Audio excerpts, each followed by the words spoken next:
A banned episode of Expedition Bigfoot has surfaced after years of being deliberately hidden from the public, and what it contains is unlike anything this show has ever produced. The footage was pulled before it ever aired, and the people closest to it have been silent ever since. Tonight we break down exactly what was captured, why it was buried, and why it is finally coming to light. If you are new here, subscribe now because this is one you cannot afford to miss. Expedition Bigfoot was never like the other shows. From the moment it premiered on the Travel Channel, it separated itself from every other Bigfoot program that had come before it by doing something none of them had ever seriously attempted. It treated the search for Bigfoot as a legitimate scientific investigation, not a campfire ghost story, not a group of enthusiasts wandering through the woods with flashlights and night vision cameras hoping to get lucky. A real, structured, methodical investigation backed by technology that most research institutions could only dream of having access to in the field. The team they assembled reflected that intention from the very beginning. Mireille Mayer brought decades of field primatology to the expedition. Ronnie LeBlanc came in with years of on-the-ground research and a deep understanding of Bigfoot behavior patterns across North America. Russell Accord brought survivalist expertise and a no-nonsense approach to evidence collection that kept the team grounded when things got strange. And Dr. Mireille Mayer's scientific background gave the entire operation a credibility that the Bigfoot research community had been starving for. Together they used military-grade thermal imaging, acoustic monitoring arrays, predictive behavioral algorithms, and DNA collection protocols that mirrored those used in mainstream wildlife research. The results they produced in their early seasons were compelling enough to attract serious attention from people outside the typical paranormal audience. Biologists, wildlife researchers, former military personnel with backgrounds in tracking and surveillance, people who would never have tuned into a standard cryptid hunting show were watching Expedition Bigfoot and taking it seriously. That reputation made what happened next all the more significant, because when a show that has worked that hard to establish scientific credibility suddenly pulls an entire episode without explanation and scrubs any reference to it from their promotional materials and episode guides, the silence itself becomes a story. The network said nothing officially. The production company said nothing. The cast said nothing.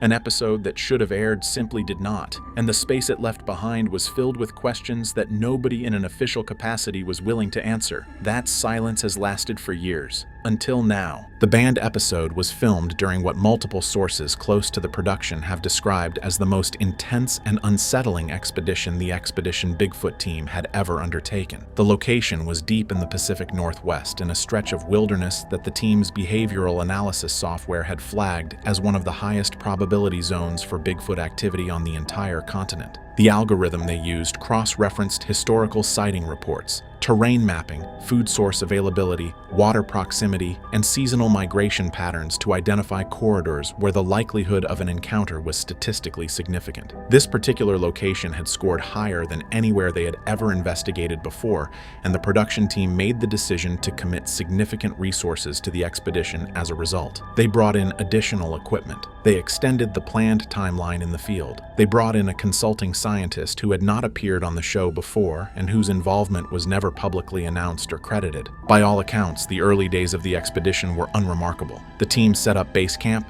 deployed their sensor arrays, and began their standard protocols. But crew members who were present during those first nights have since described an atmosphere on the ground that felt different from anything they had experienced during previous seasons. The forest around the camp was quieter than it should have been. Wildlife that would normally be audible at night was absent. The acoustic monitors picked up low-frequency sound events that did not match any cataloged animal vocalization in the database they were working from. On the third night, a member of the production crew reported seeing a large shape moving at the edge of the tree line that disappeared before anyone else could get eyes on it. By the fourth day, the team's equipment was registering anomalies that nobody could immediately explain. Thermal hits that appeared and vanished before a clean image could be captured. Ground vibrations that the monitoring equipment logged but that nobody on the team could feel directly. A persistent interference pattern affecting two of their communications devices that the technical team was unable to trace to any known source. None of this was unusual enough on its own to alarm an experienced team, but the accumulation of it over such a short period created a tension in the camp that multiple sources have described as palpable. Something about that stretch of wilderness felt aware of their presence in a way that previous locations never had, and on the fifth night, everything changed.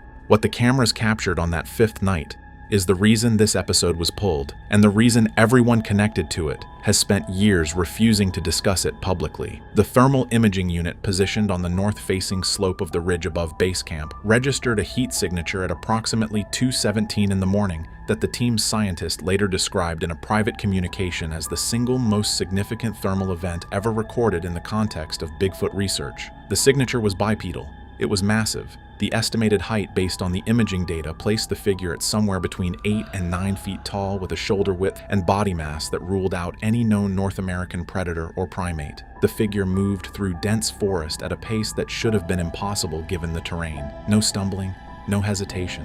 Fluid, purposeful movement that suggested something completely at home in an environment that would have challenged even an experienced human tracker moving in daylight. The thermal footage ran for 4 minutes and 38 seconds before the figure moved out of the sensor's range. In the final 40 seconds of that footage, a second heat signature appeared on the opposite side of the ridge. Smaller than the first, but still well outside the size range of any known animal in the region. It was stationary, positioned at an elevated point with a direct sight line to the base camp below. Watching, the team reached the site at first light, and what they found on the ground stopped the expedition in its tracks. A series of ground impressions pressed deep into the soil in a pattern consistent with bipedal locomotion. The stride length between impressions measured at over 5 feet. Branches on the surrounding trees had been broken at a height of between 7 and 8 feet off the ground, in a pattern that suggested something had been moving through the area at speed. And in the soft earth at the base of a large Douglas fir, the team found biological material. Hair, tissue, enough of both to constitute a legitimate sample for DNA analysis. The scientist on site immediately initiated collection protocols. The samples were logged, sealed, and prepared for transport. The footage from the thermal unit was reviewed by the full team that morning, and according to every account of that viewing, the reaction in the room was one of complete and total silence. Nobody had words for what they were looking at, because what they were looking at did not fit any category they had been trained to work within, and that was only the beginning of the problem. The biological material collected at the site that morning was unlike anything the Expedition Bigfoot team had previously recovered during their time in the field. The hair samples were long, coarse, and dark, with a thickness and texture that the collecting scientist noted immediately did not match any North American mammal in the reference catalog she was working from. The tissue sample was small, but intact enough to be considered viable for full genetic sequencing. Standard protocol required the samples to be transported to a certified laboratory within a specific window to preserve their integrity, and the team moved quickly to ensure that window was met. The samples left the field site within hours of collection and were transferred through a chain of custody that was documented at every step. The first laboratory to receive the material was a private facility with experience handling wildlife DNA analysis for both commercial and government clients. The initial processing took several days. When the preliminary results came back, the lead analyst on the case requested an internal review before releasing any findings to the production team. That request for an internal review was the first sign that something in the data was not straightforward. When the results were finally shared with the Expedition Bigfoot team, the language used to describe them was careful and heavily qualified. The genetic profile extracted from the samples did not match any species currently cataloged in the reference databases available to the laboratory. It shared certain markers with known primate genetic sequences, but the overall profile was sufficiently distinct that no confident taxonomic identification could be made. In plain terms, the DNA did not belong to anything science had formally documented. The production team requested that the samples be sent to a second independent laboratory for verification, without disclosing the findings from the first analysis. The second laboratory conducted its own sequencing independently and reached a conclusion that mirrored the first. Unknown genetic profile. Primate-adjacent markers, no match to any cataloged species. When the two sets of results were placed side by side and reviewed together, the scientist who had been brought in as a consultant reportedly went quiet for a long time before saying anything. What she eventually said was not captured on camera, but the people in that room when she said it have described the moment as the point where the atmosphere of the entire production shifted permanently. The question was no longer whether something had been on that ridge. The question was what that something was and what the existence of its DNA in a verified laboratory report was going to mean for everyone involved. The answer to that question came faster than anyone expected, and it did not come from the science. The timeline between the completion of the banned episode and its disappearance from the broadcast schedule is short, and the sequence of events within that timeline tells a story that is difficult to interpret as anything other than a deliberate and coordinated suppression. The episode was fully edited and delivered to the network in the standard post-production window. It was assigned an air date. Promotional materials were prepared. And then within a period of less than 2 weeks, everything stopped. The air date was quietly removed from the schedule. The promotional materials were pulled. Any reference to the episode in internal communications was systematically scrubbed. People who worked in the production office during that period have described a sudden and complete change in the energy surrounding the show. Conversations that had been open and enthusiastic became closed and careful. Certain topics became off-limits in ways that were never formally stated but were understood by everyone in the room. The cast members were not given a detailed explanation for why the episode was being shelved. They were told it was a production decision, that it was being reviewed, that more information would be provided when available. More information was never provided. What was provided instead were new non-disclosure agreements. Members of the production team who had been present during the filming of the banned episode and during the subsequent DNA analysis process were contacted individually and asked to sign updated legal documents that significantly expanded the scope of what they were prohibited from discussing publicly. The legal language in those documents was described by one former crew member as far more aggressive than anything they had encountered in a standard entertainment industry NDA. It covered not just the footage and the findings, but any conversations, observations, or personal impressions related to the expedition in question.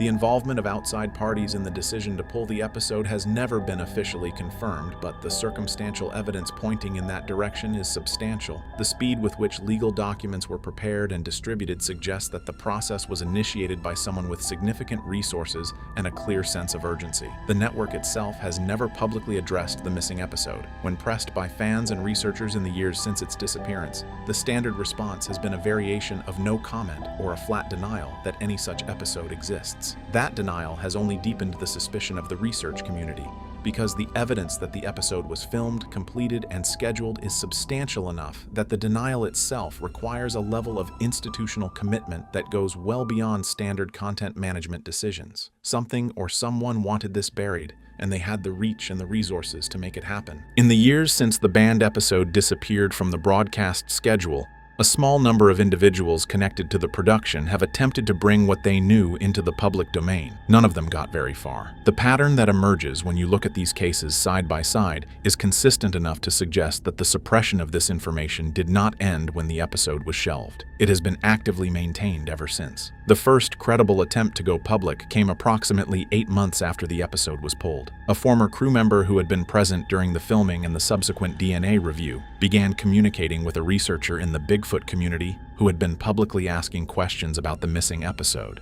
The initial exchanges were guarded but substantive. The crew member confirmed that the episode existed, that it had been completed, and that what had been captured during the filming was genuine and significant. They agreed to a recorded conversation. 2 days before that conversation was scheduled to take place, the crew member went silent. Their social media accounts were deleted. Attempts to reach them through mutual contacts went unanswered. The researcher who had been in communication with them has since stated publicly that they believe legal pressure was applied in the intervening period, but that they have no direct evidence to confirm it. A second incident occurred roughly 18 months later when a former post-production employee who had worked on the episode during editing made a series of posts on a now deleted account that described specific details of the footage and the DNA findings in terms that were consistent with what other sources had been saying privately. The posts generated significant attention within the Bigfoot research community before being deleted within 48 hours of going up. The account itself was removed shortly after. The former employee has never publicly reappeared under any identifiable name or account.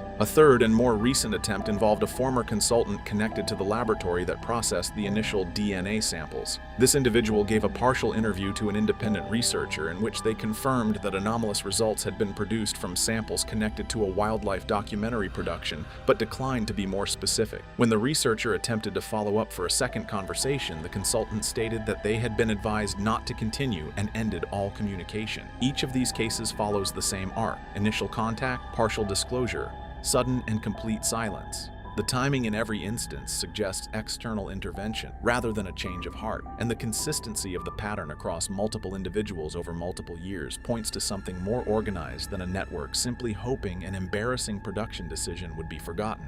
The story of how the banned episode finally began making its way into the public domain is itself a story of patience, persistence, and a single decision made by someone who had apparently reached the end of their willingness to stay quiet. It did not happen all at once. It happened the way these things typically happen when powerful interests are working to contain them, in fragments, across multiple platforms, through channels that were difficult to trace back to a single source. The first piece of verifiable information to surface publicly was not footage at all. It was a description, a detailed written account posted anonymously to a forum frequented by serious Bigfoot researchers that laid out the basic sequence of events from the expedition with a level of specificity that immediately distinguished it from the speculation and rumor that had been circulating for years. Dates, location details, equipment designations, references to specific team dynamics during the filming, the kind of granular detail that could only have come from someone who was actually there. The post was copied and shared widely before it was taken down,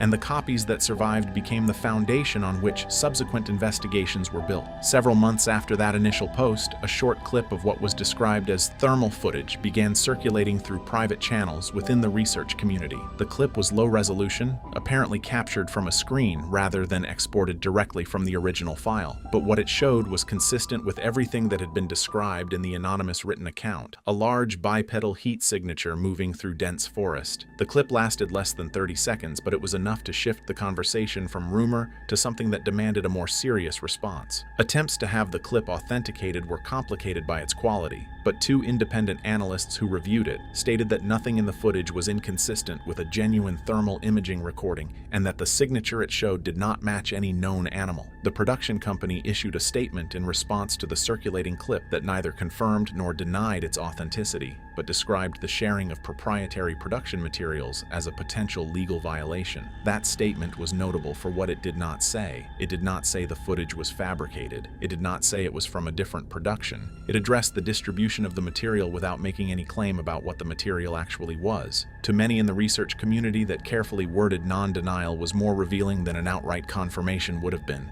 In the months that followed, additional details continued to surface through a network of sources that appeared to be coordinating without being directly connected to one another. Descriptions of the DNA findings, accounts of the internal reaction when the results came back, details about the NDA process and the identity of the legal firm involved. The full picture assembled itself slowly, but the direction it pointed was consistent from the beginning. Something real had been captured on that ridge, and the effort to keep it contained was larger and more deliberate than anyone outside the production had previously understood. The response from the broader research community to the surfaced footage and the DNA claims associated with the banned episode has been anything but unified, and that division is itself worth examining closely because it reflects a tension that has existed within the Bigfoot research world for as long as the field has existed. On one side are the researchers and investigators who look at the totality of what has surfaced and conclude that the evidence is too specific, too consistent, and too corroborated across too many independent sources to be dismissed. These are not fringe voices. Several of the individuals who have spoken most forcefully about the credibility of the banned episode material have decades of field experience and academic credentials that would earn them a hearing in any serious scientific context. Their argument is straightforward. The thermal footage is consistent with previous high-credibility Bigfoot thermal events in terms of size, movement pattern, and heat signature distribution. The DNA findings, while extraordinary, follow a pattern that has appeared in previous serious Bigfoot DNA investigations, where samples produced genetic profiles that could not be matched to any known species. And the behavior of the network and production company in response to the surface material, specifically the careful legal language and the deliberate avoidance of any direct denial, suggests an institutional awareness that the material is genuine and that making false claims about it in a public forum carries legal risk. On the other side are researchers and skeptics who believe the entire story has the structure of a sophisticated content strategy rather than a genuine whistleblower situation. Their argument centers on timing and incentive. The surfacing of the footage and the steady drip of corroborating detail creates exactly the kind of sustained audience engagement that benefits a production looking to generate interest in a new season or a streaming deal. The anonymity of the primary sources makes independent verification impossible, and the DNA claims, while compelling in their specificity, cannot be evaluated directly because the samples and the laboratory reports have never been made available for independent review. What remains when you strip away both the belief and the skepticism is a set of questions that the available evidence cannot yet answer definitively. Was what was captured on that ridge a genuine Bigfoot encounter of a magnitude that has never been documented on camera before. Was the suppression of the episode a response to genuine scientific findings that powerful interests could not afford to become public? Or is the entire arc of this story, from the filming to the burial to the surfacing of the footage, something that was shaped at every stage by hands more interested in audience metrics than in the truth? The honest answer is that nobody outside a very small circle of people knows for certain, and that circle has been remarkably effective at staying quiet. The banned episode still exists somewhere, and the people who know the truth are running out of reasons to stay quiet. ND. Days do not last forever, and the pressure on the network to address this story is growing by the day. The research community is not letting this go. More details are surfacing, and the full footage is closer to the public than it has ever been. The only question left is who breaks first. And when they do, nothing will ever be the same for this show or this investigation.